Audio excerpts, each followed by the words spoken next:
The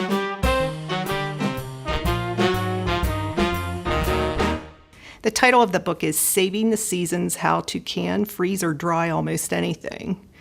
So what we wanted to do was provide an overview, not a whole lot of recipes of each type, but enough good solid recipes of each preserving method. And we wanted it to be simple so that people who were new to it wouldn't be scared away. We tried to explain things clearly and put little helpful notes in the margins, just to take the scariness out of it. A lot of young people today did not have mothers who canned or froze things because somehow in the 80s that kind of dropped by the wayside. I think it's partly because food in the grocery store became so cheap, and also women started being in the workplace in much greater numbers than before, and they came home and they were tired. And their connotation of canning or preserving was to do huge amounts of things because that's what their mothers or grandmothers did. And so they're like, well, I'm just going to buy it at the store. I'm not going to, spend all that time working when I just came home from work, And so it sort of became almost a lost art. It wasn't something that was on people's radar screen. But now, with young people becoming more and more concerned about where their food's coming from, and especially if they have children, young children, or they're just having babies, they want to be sure they're getting wholesome food without a lot of additives, and they're looking for, how do I do this? Especially if you live in Ohio or Indiana or somewhere where you do not have fresh food from the garden all year round. How do I make sure that we have good, wholesome food all through the year? I think, the cookbook started because we knew this was something people were getting more and more interested in, and especially younger people. So we wanted to make sure that it appealed to younger people and gave them the handles they needed to get started.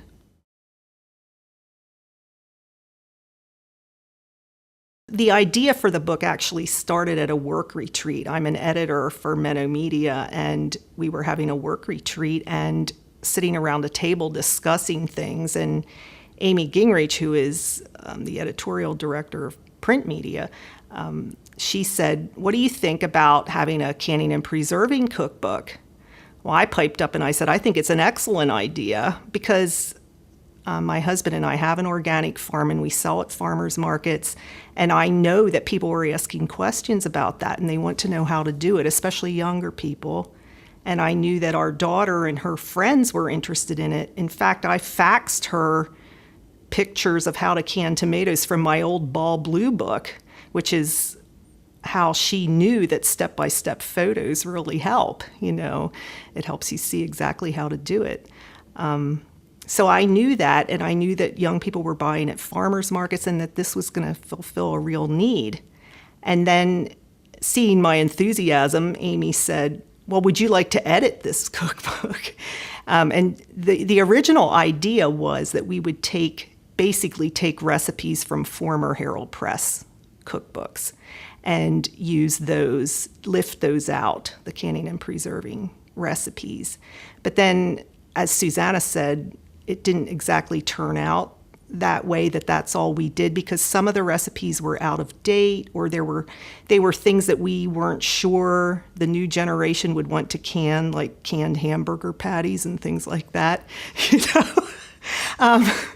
So we chose things out of those recipes that we thought would appeal now, and like Susanna said, cut them down to a manageable size, doing 6 pints at a time instead of 6 quarts or something like that.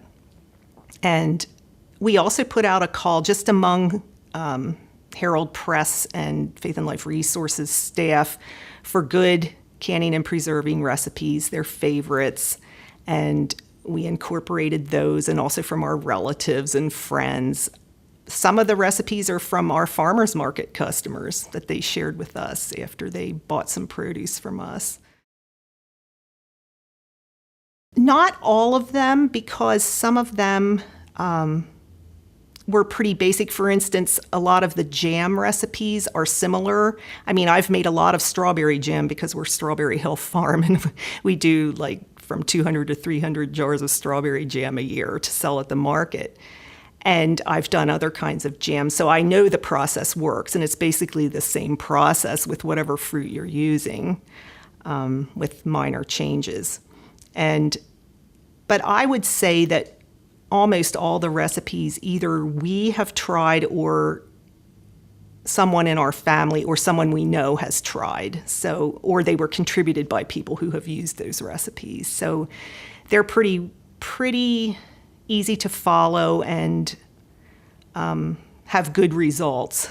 You know, they aren't real unusual recipes that might not turn out. They're pretty tried and true. I hope it will introduce younger people to how to can and preserve their own food, and make the process less scary so that they're actually willing to jump into it. And one young person actually told me that. She said, you know, I was really scared to do this, but after reading your book, I'm just ready to plunge into it. So she was looking at all the step-by-step photos and realizing, you know, it's pretty basic. And once you learn the technique, it's pretty much the same with maybe varying times, you know, for whatever method. I hope that it creates a renewed interest in preserving your own food and encourages people to eat locally more and to buy food that's in season. If not growing it themselves to preserve, buying it at a farmer's market or from a local grower when it is in season. And I hope that they really enjoy the food because it does taste better when it's picked in season and processed, and then you have it in your house and you do it, you know what's in it, and you eat it, and it's just delicious. It tastes much better than any store-bought can. Well, I believe that as Christians, we are stewards of the earth.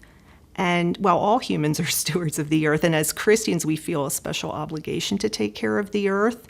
And growing your own food, from planting the seed to watching it grow and harvesting, it's part of a cycle that you're kind of co-creators with God.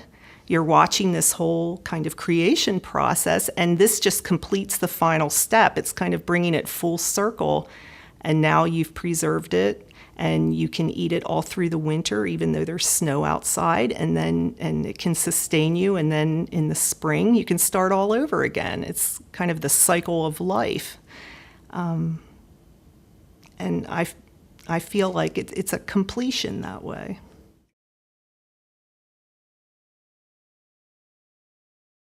I really enjoyed it, and at first I was just asked to be the editor, and nothing else was said about working with someone else. And they were looking for someone to do the photo shoots, to handle those, and no one on staff had time. And I thought of Susanna right away, but since I was her mother, I didn't want to say anything. But Merrill Miller, the designer who knows Susanna, actually suggested her name. And then after she was involved in the photo shoots, she helped with the recipes as well, because we wanted that younger point of view and also an urban point of view. And I was really happy to work with her. I found it really enjoyable from the start to the finish.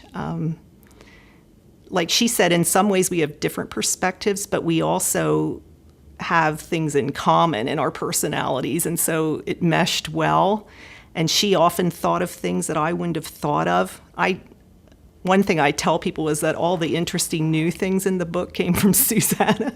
I mean, it was her idea to have the baby food chapter. It was her idea to put in an article about canning swaps, which is where people bring their canned goods and then trade with other people. It was her idea to put the herbed vinegars in, and some of the newer techniques. And the book was on a fast timeline, and I'm not sure it could have been accomplished as fast if it wasn't people who knew each other so well, because the emails were just fast and furious and flying in January and February of the year the book came out. And like Susanna said, we could call each other almost any time and just talk. And so it worked out really well, I thought.